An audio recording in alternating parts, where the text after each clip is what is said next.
Hello दोस्तों, आज हम बात करने वाले हैं केमिस्ट्री का। जब आप 9th क्लास में पढ़िएगा थर्ड चैप्टर में, तो आयंस क्या होता है, आयंस के बारे में आज आप लोगों को हम बताने वाले हैं।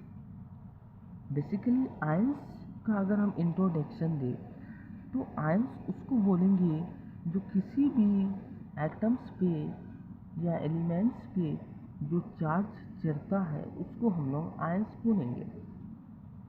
जैसे कि आपको हम बताने की कोशिश करेंगे। जैसे कि मेरे पास क्या है, अगर हम लिखने की कोशिश करें आयंस किसको बोलेंगे। आयंस को दो भागों में क्या किया गया है, बांटा गया है। ठीक है, एक होता है कैटायन, एक होता है एनायन। कैटायंस का मतलब क्या होता है, कैटायंस का मतलब होता है जिसके ऊपर क्या होता है, पॉजिटिव चार्ज होता है। एनायंस मतलब क्या होता है, नेगेटिव चार्ज होता है। ठीक है, कैटायंस का मतलब होता है पॉजिटिव चार्ज, एनायंस का मतलब होता है नेगेटिव चार्ज। अगर अगर अगर हम लोग बात करेंगे कैटायंस, कैटायंस किस पे चढ़ता है। जैसे कि मेरे पास अगर हम लोग इलेक्ट्रॉनिक कॉन्फ़िगरेशन अगर हम लोग देखिए, हम लोग इसके बाद इलेक्ट्रॉनिक कॉन्फ़िगरेशन आपको हम समझाने की कोशिश करेंगे, उसके साथ आयंस को भी आपको हम उसके साथ साथ समझाएंगे। तो आप ये समझिए आयंस का मतलब क्या होता है।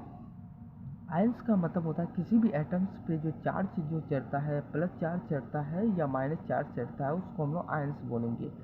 जैसे कि मेरे पास सोडियम एटम्स है, सोडियम एटम्स है। अब ये क्या है, न्यूट्रल एटम है, कोई इस पे चार्ज नहीं है। तो इसका अगर हम लोग एटॉमिक्स नंबर देखें तो एटॉमिक्स नंबर या एटॉमिक्स मास उसके भी बारे में आपको हम डिस्कस करवाएंगे। जैसे कि इसका अगर एटॉमिक्स नंबर देखिए तो एटॉमिक्स नंबर कितना होता है, 11 होता है, और एटॉमिक्स मास 23 होता है। तो जितना ही एटॉमिक्स नंबर होता है उतना ही प्रोटॉन होता है, या हम लोग कह सकते हैं जितना ही प्रोटॉन होता है उतना ही एटॉमिक्स नंबर होता है। जैसे कि इसका अगर प्रोटॉन्स देखें तो प्रोटॉन्स भी कितना होगा, 11 होगा। इलेक्ट्रॉन भी क्या होगा, 11 होगा। अगर इसका नेट चार्ज अगर निकाले, नेट चार्ज निकाले तो ये क्या हो जाएगा, कट करके क्या हो जाएगा, क्योंकि प्रोटॉन आपका प्लस चार्ज होता है, आपका इलेक्ट्रॉन जो क्या होता है, नेगेटिव चार्ज होता है। तो प्लस माइनस जब सेम वैल्यू हो, प्लस माइनस हो, तो ये क्या होता है, कट के जीरो आ जाता है। मतलब नेट चार्ज क्या होता है, जीरो आ जाता है, क्योंकि प्रोटॉन आपका प्लस चार्ज है और आपका जो है इलेक्ट्रॉन आपका नेगेटिव चार्ज है। ठीक है, नेगेटिव चार्ज है। तो ये कट के क्या हो गया, जीरो हो गया। ये जीरो तभी होता है जब न्यूट्रल एटम होता है। तो इसके पास कितना है, 11 क्या है, 11 एटॉमिक्स नंबर है। ये एक इलेक्ट्रॉन अगर क्या कर देता है, लूज कर देता है। दुनिया में सभी चाहता है कि भाई हम भी स्टेबल हो। अब स्टेबल होने का दो ही तरीका है, एक ड्यूप्लेट, एक होता है ऑक्टेट। दो चीज़ पूरा करके क्या होता है, स्टेबल होता है।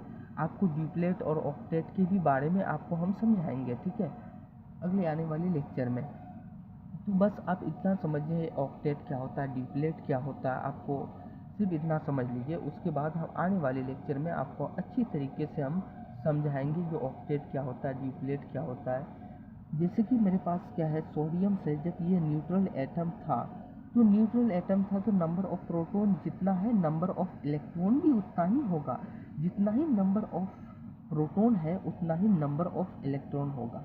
ठीक है, जितना ही नंबर ऑफ प्रोटॉन है उतना ही नंबर ऑफ इलेक्ट्रॉन होगा। जैसे कि इस पर अगर चार्ज चढ़ जाता है तो किसका प्लस चार्ज चढ़ जाता है, क्योंकि इसने एक इलेक्ट्रॉन लूज कर दिया। क्या कर दिया, एक इलेक्ट्रॉन लूज कर दिया, तो इस पर क्या चढ़ गया, पॉजिटिव चार्ज चढ़ गया। अब लूज कैसे करता है, गेन कैसे करता है, इसके बारे में भी आपको हम समझाएंगे। कैसे लूज करता है, कैसे गेन करता है। सिर्फ आप इतना समझिए कि एक इलेक्ट्रॉन लूज करने से अच्छा एक इलेक्ट्रॉन लूज करने से अच्छा 7 इलेक्ट्रॉन लेना ही, मतलब जैसे कि अगर 7 इलेक्ट्रॉन लेने से अच्छा एक इलेक्ट्रॉन लूज करना ही भला है। अब जैसे कि तुम्हारे पास मान लेते एक ए लड़का है, एक बी लड़का है, ठीक है, उसके पास कितना है, 1 रुपया है, और बी के पास कितना है, 7 रुपया है। तो एक सामान खरीदना चाहता है जिसका दाम है 8 रुपया, ये भी वही सामान खरीदना चाहता है जिसका दाम है 8 रुपया। तो इसके पास कितना 7 रुपया घट रहा है वो सामान लेने के लिए, मगर इसके पास क्या कर रहा है, 1 रुपया ही घट रहा है। अब 7 रुपया लेने से अच्छा 1 रुपया इसको देना ही भला है। तो एक रुपया क्या कर देगा, ट्रांसफ़र कर देगा। 1 रुपया जब ट्रांसफ़र कर देगा तो ये क्या कर देगा, एक वो सामान ले लेगा।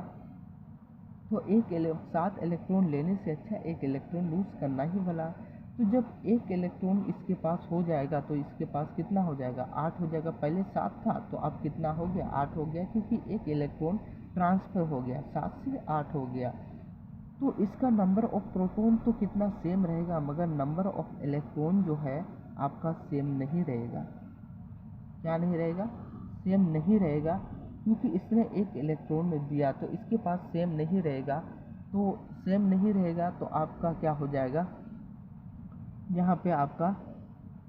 यहाँ पे जो हो जाएगा आपका प्लस हो जाएगा, जिसको हम लोग नेट चार्ज बोलते हैं। इसका नेट चार्ज जो हो जाएगा +1 हो जाएगा, ठीक है। उसके बाद उसी तरह से अगर हम लोग मैग्नीशियम की बात करें या हम लोग नॉन मेटल्स के बारे में बात करें, जैसे कि क्लोरीन है, इसके पास कितना, इसका एटॉमिक नंबर कितना है, 17 है। इसका अगर एटॉमिक मास देखा जाए तो 35.5 है, ठीक है।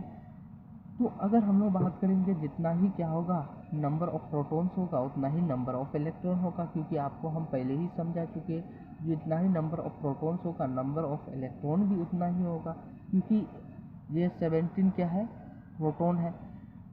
एटॉमिक मास, जितना ही एटॉमिक मास होगा उतना ही प्रोटॉन होगा, या प्रोटॉन जितना होगा उतना ही एटॉमिक मास होगा। तो इलेक्ट्रॉन जो हो जाएगा 17 हो जाएगा। इसका अगर नेट चार्ज की बात करें तो नेट चार्ज जो हो जाएगा माइनस और प्लस। प्रोटॉन आपका प्लस होता है मगर इलेक्ट्रॉन आपका माइनस होता है, तो आपका क्या हो जाएगा, 0 हो जाएगा, ठीक है। उसके बाद अगर हम लोग बात करेंगे क्या, अब इसको कितना चाहिए, स्टेबल होने के लिए 1 इलेक्ट्रॉन चाहिए। तो 1 इलेक्ट्रॉन उसी से लेगा जो क्या है, स्टेबल, मतलब इनर्ट गैस है। सभी मतलब चाहते हैं, जितने भी एलिमेंट्स है सभी चाहते हैं इनर्ट गैस बनने के लिए। जैसे कि इनर्ट गैस है, जैसे कि आपका एर्गॉन, नियॉन, ये सब है आपका, जियोन, रेडॉन, ये सब आपका मतलब इनर्ट गैस है। सभी इनर्ट गैस की तरह क्या करना चाहता है, स्टेबिलिटी होना चाहता है। आप इनर्ट गैस के लिए आप 2 ही तरीके से स्टेबल हो सकते हैं, या ऑक्टेट पूरा करके या ड्यूप्लेट पूरा करके। तो यहाँ पे अगर देखा जाए तो इस पर क्या चढ़ जाएगा, माइनस चार्ज चढ़ जाएगा, क्योंकि यहाँ पे एक न्यूट्रल एटम है। न्यूट्रल एटम में जितना ही नंबर ऑफ इलेक्ट्रॉन होगा उतना ही नंबर ऑफ प्रोटॉन होगा, या जितना ही नंबर ऑफ प्रोटॉन होगा उतना ही नंबर ऑफ इलेक्ट्रॉन होगा, जब न्यूट्रल एटम होगा तब। जब न्यूट्रल एटम नहीं होगा तो यहाँ पे नंबर ऑफ प्रोटॉन तो सेम रहेगा, बट नंबर ऑफ इलेक्ट्रॉन जो है आपका डिफरेंट हो जाएगा। यहाँ पे माइनस चार्ज, यहाँ पे प्लस चार्ज। जब इसका नेट चार्ज निकालोगे तो क्या हो जाएगा, 17 में से 18 घट जाए या 18 में से 17 घट जाए तो कितना बचेगा, -1 बचेगा। तो इसका नेट चार्ज कितना हो गया, -1। आई होप, मैं उम्मीद करता हूँ कि ये चीज़ आप लोगों को समझ में आया होगा। Thank you.